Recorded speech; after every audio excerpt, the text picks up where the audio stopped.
Hello guys, bersama lagi kita di dalam Alright Nopo Channel dalam segmen Suara Orang Kampung. Alright guys, so sebelum kita teruskan, jangan lupa tekan butang subscribe, like, dan share. Mari kita tonton berita panas hari ini. Oke guys, hari ini saya mau sampaikan luahan seorang lagi rakyat Malaysia yang bergelar ibu. Bagaimana dia sangat kecewa dengan situasi sekarang ini, terutamanya sistem pendidikan atau lebih dikenali sebagai PDPR. Sistem pendidikan sekarang menuju kepada kehancuran dengan sistem yang tidak sistematik dan menyukarkan banyak pihak, terutamanya ibu bapa yang tidak mempunyai kelengkapan yang mencukupi, dan ditambah lagi dengan tiada pengetahuan asas dalam sistem online, menyukarkan lagi keadaan. Soalnya, apa yang dilakukan oleh KPM?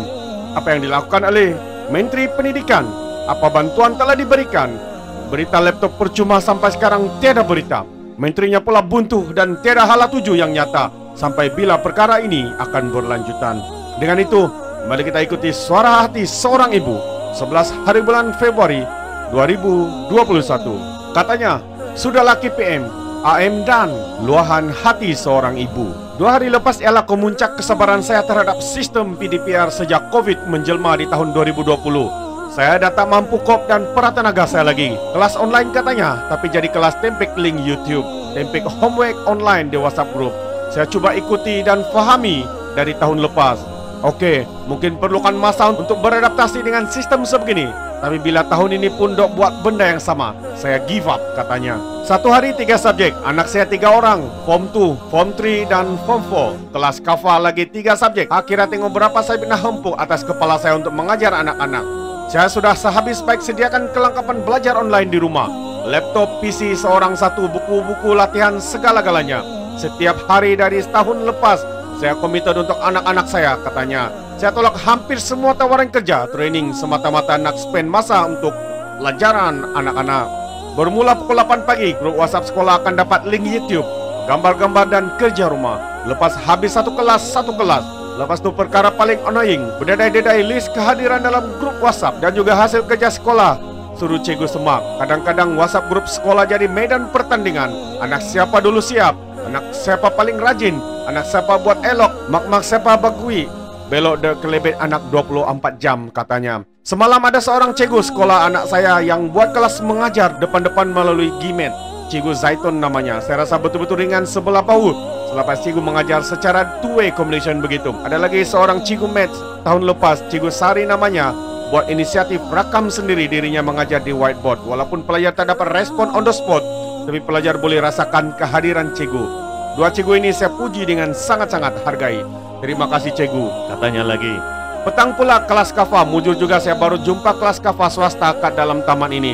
Dari tahun lepas merayu dari kelas kafa nan hado, tak terima pelajar baru. Sampailah ke tahun ini, tak tahu mana lagi nak hantar anak belajar agama. Tidak apa, bayar pun tak apa demi anak-anak. Alhamdulillah kelas kafa ini ustazah ada buat Google Meet. Nampaklah macam kelas online, ada interaksi guru-guru dengan pelajar. Anak-anak saya pun nampaknya kembali bersemangat.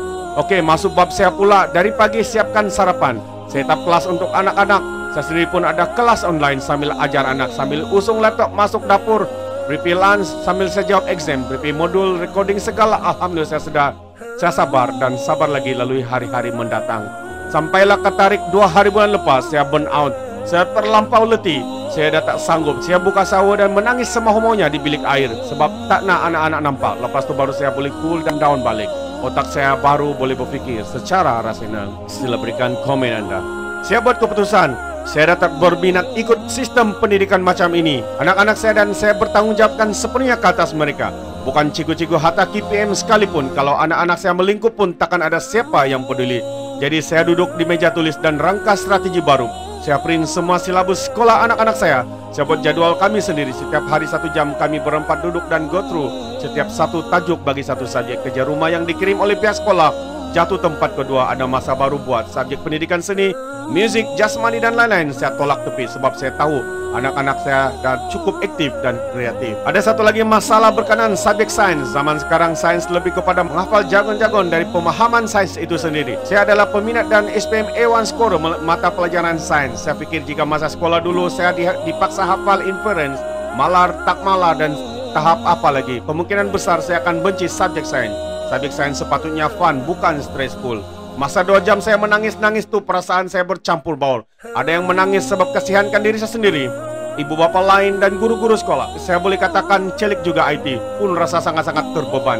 Saya mampu sediakan PC printer untuk anak-anak. Bayangkanlah, ibu bapak yang kurang faham bab teknologi, yang kurang mampu diberhentikan kerja. Yang anak 7 ke 8 orang, cikgu-cikgu tersepit nak buat Google Meet. Tak semua pelajar dapat masuk. Ada yang tak pandai nak handle Google Meet. Ada yang lain internet sangat bermasalah. Itu belum lagi masuk masalah depression ibu bapa dan guru-guru. Setiap kali kunjungan saya ke pakar psikiatri, nurse selalu tanya, "Puan ini cikgu ke?" Saya tanya, "Ramai ke cikgu-cikgu masuk sini?" Ramai jawabnya. Itu kalau yang tahu memang hidap depression dan pergi dapatkan rawatan. Yang tak tahu dan tak boleh kontrol tu macam mana? Silap-silap dicekik anak-anaknya. Kawan-kawan saya ingat ramai yang bekerja guru dan pensyarah selalu mengadu mereka memang betul-betul tersepit. Nak buat kelas online susah. Pihak atasan juga menekan minta data itu ini. Ibu bapa ramai yang bekerja dan sukar bagi kerjasama.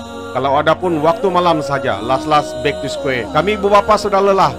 Duit ringgit tak payah cakaplah. Laptop printer segala-gala yang terpaksa dibeli. Guru-guru sudah lelah. Semangat mengajar kian hilang.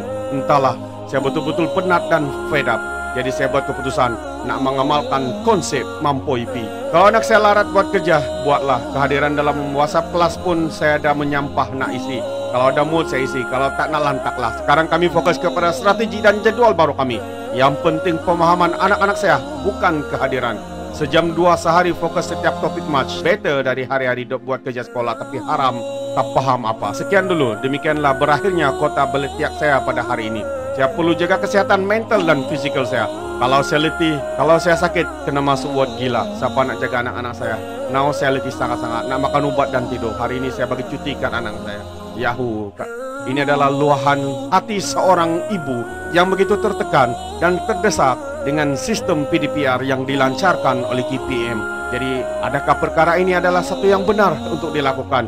Dan di manakah silapnya? Dan siapakah yang harus dipertanggungjawabkan?